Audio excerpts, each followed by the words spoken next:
Hello, everyone. I'm Phoenix Tremayne, and today we're going to be talking about The Young and the Restless, and why did I come back? Why did I come back to The Young and the Restless? I know some of y'all were like, you ain't missing nothing, Phoenix. I understand why you left Phoenix, but I said, you know what? I am going to be coming back to The Young and the Restless in the new year.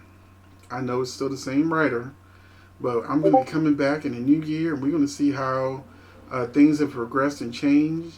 January is the month that leads you in the February sweeps, so things should get turned up and exciting. And what I found when I went back to watch the Young and the Restless again, as I promised many viewers, because I never stopped on the spoilers, so I always knew what was going on the show, but I just stopped watching it because it just got so bad. I can take it no more. I know some people, it's just such a habit to them that no matter how bad they get, they'll always tune in.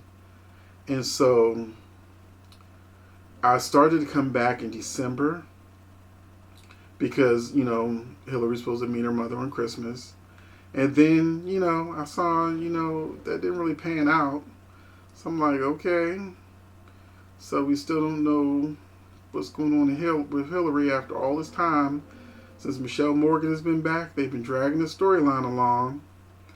So I said, well, I'm just going to skip the Christmas episodes. I'll dip back in New Year's. Once again, I was looking at them spoilers like, it don't sound like nothing I want to watch. So then I was like, okay. I skipped week 1. Came up on week 2. I said, okay, they're going to do it. I want to know what's going on with Hillary. I want to know why she was giving up. What the big thing is. I came up with some theories of myself. Of course, my theories, being a writer myself, my theories were much better than what we actually saw. And what I actually saw when I watched this shenanigans play out was Monday's episode. It just dragged where Hillary talked to her mother. Her mother didn't want to talk to her at the house. Agreed to come to the Grand Phoenix for 2 commercial breaks. We're at the show. We didn't see Amanda at all till the mother arrived at the end of the episode. So I'm like, they're not even trying to write for her for the whole episode, so that when they come back from commercial breaks, they give you a little bit of each story, and then there's a commercial, but they just didn't do anything with Hillary. I said, oh, they still on that ish. I'm not a happy camper. And so I had to wait till Tuesday. Well, actually, I watched the day before episode for the Canadian see, and I saw what Hillary's mother actually said was the reason why she gave her away. And as I watched this scene play out, I said, this reminds me of those times where I would watch a movie that sometimes it was a black movie. And I'm like, they don't sound like black people. They not really doing what black people would do or how black people would say they're doing it. They've done something or that they're doing something. And so I'll go on Google and I'll Google who's the writers, go on IMDb or wherever, and who's actually wrote this episode or wrote this movie. And it'll be a white person. And I go, oh, okay. So, of course, there have been white writers that have been able to correctly portray black characters.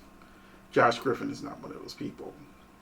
When I'm left feeling like these are not authentic black people, these are not authentic black lines, this is not what we do, think, or feel. I assumed that the reason why Hillary's mother gave her away the way she did was that maybe she was attacked. And so she didn't want to have an abortion, So rather than raise her attacker's baby, she gave them away. Maybe the babies were kidnapped. Maybe, she had an affair on her husband. And so she was scared that her husband was going to find out that the babies weren't his or something.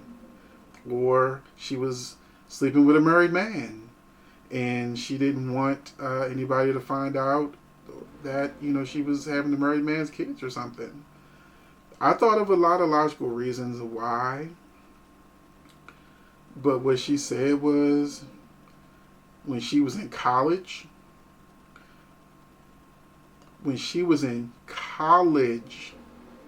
she got pregnant and her family was very religious.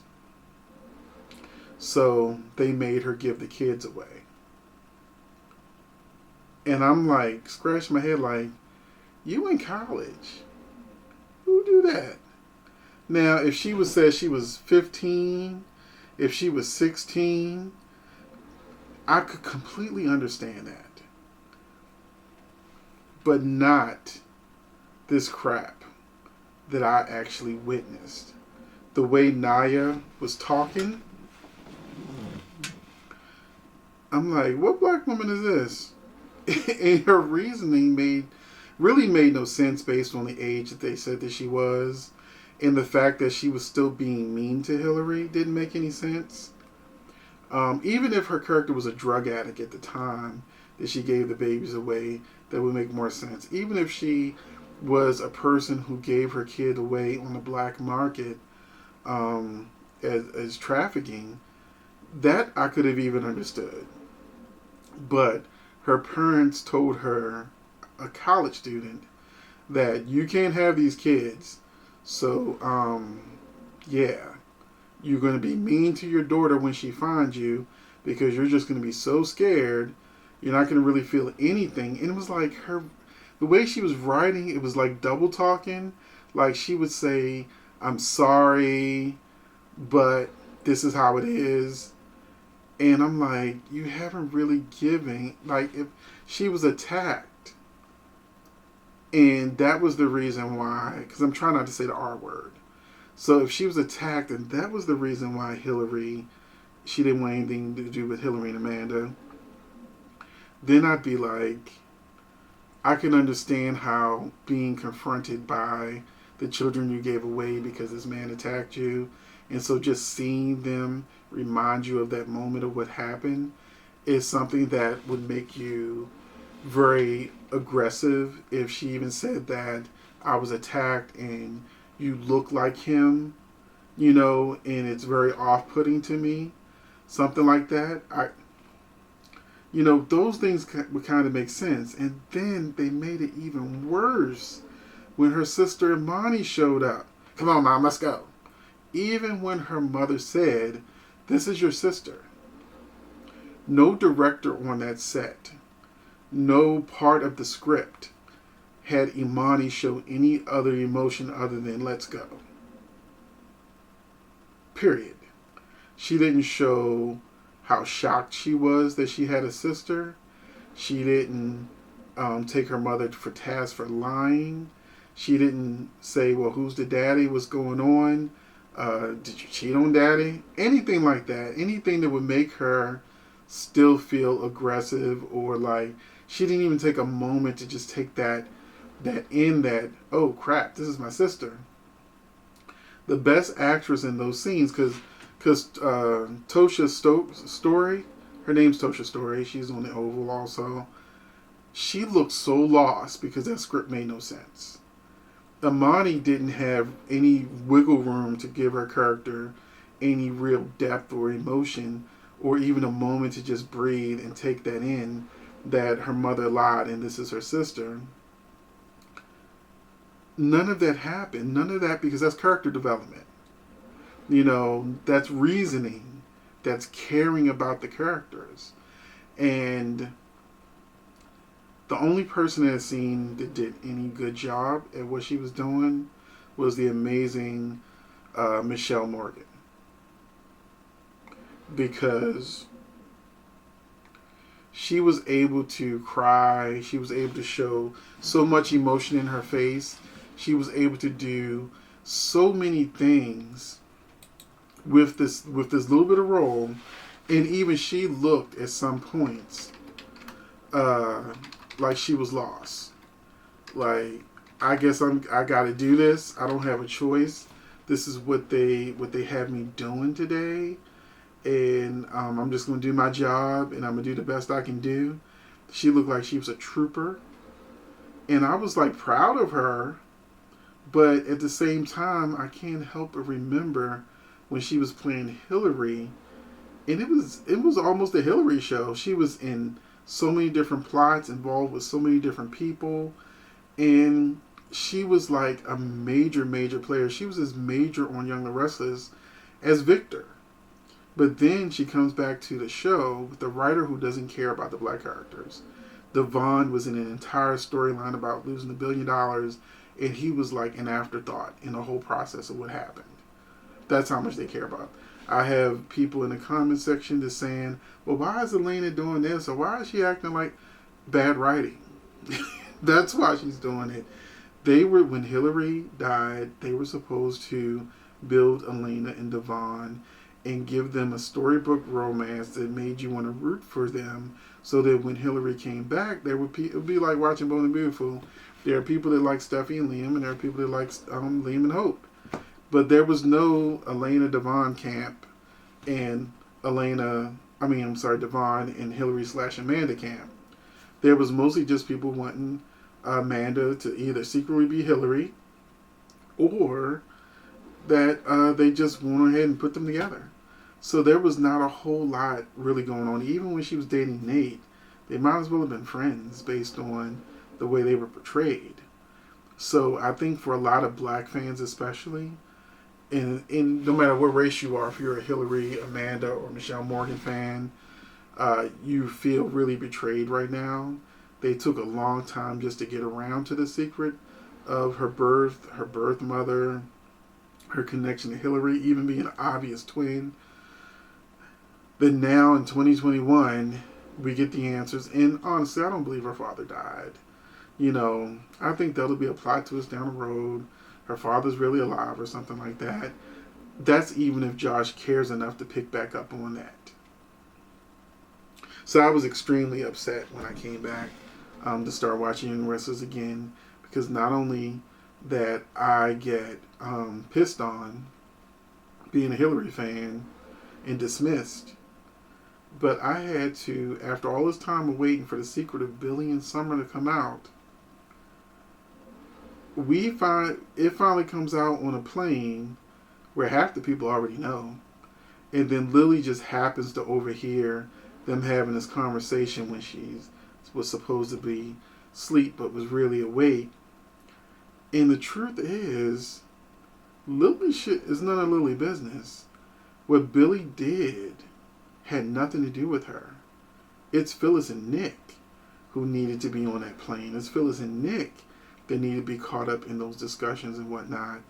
So we waited all this time. I was like, I would have rather The Secret have stayed buried until a good writer came on to really tackle it correctly.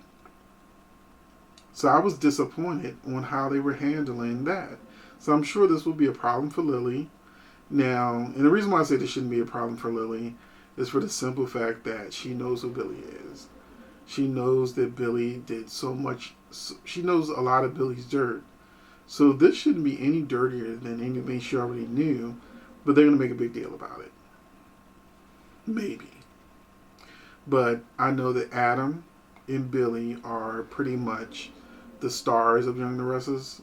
Those are the characters that Josh Griffin really favors. You can tell when writers favor specific characters.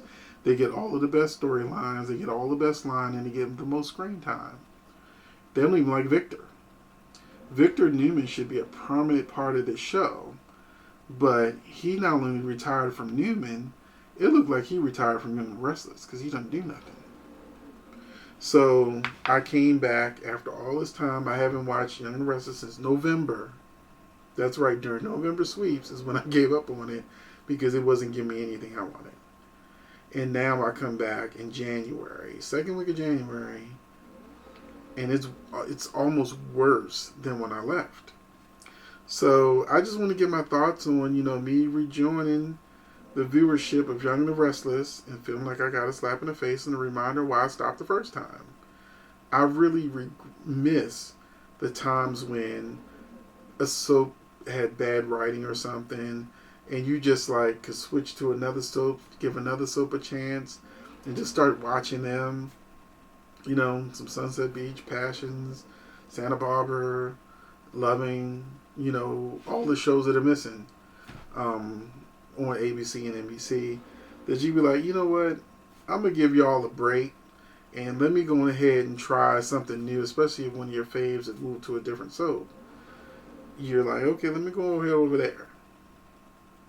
I can't do that. I watch all 4 shows. There's no other show for me to go to and watch. Thank goodness for streaming services and YouTube web series, because I can find even more soaps and stories to satisfy my soap appetite. But mainstream soaps, oh no, it's not giving me what I want. So my favorite soap opera right now is Days of Our Lives. That show has me on the edge of my seat. I can't wait to see what happens next. I'm loving all of the plots, and they're all paying off leading into February sweeps. That's how it's supposed to be done. General Hospital is also firing all cylinders.